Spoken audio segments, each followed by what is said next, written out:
Burada nə var bilirsiniz? Dayan hələ.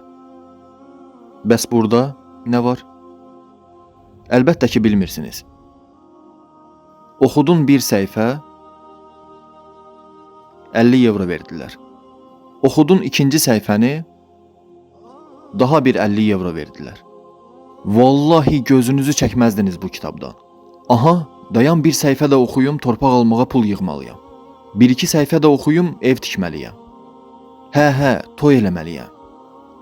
Biraz da oxuyum, sonra arvada telefon almalıyam. Ey, Sübhanallah. Vallahi həqiqət əslində odur ki, bütün bunlar rədd olub gedəcək. Həqiqətən bizə qalan isə bu olacaq. Sən heç bilirsənmi Allah Sübhanehu və Teala'nın oxunan hər hərf başına təyin etdiyi mükafatı? Xeyr, bilmirsən. Bilsəydin belə məsuliyyətsiz olmazdın. Elə isə dadın bu kitaba olan məsuliyyətsizliyinizin bəhrəsini.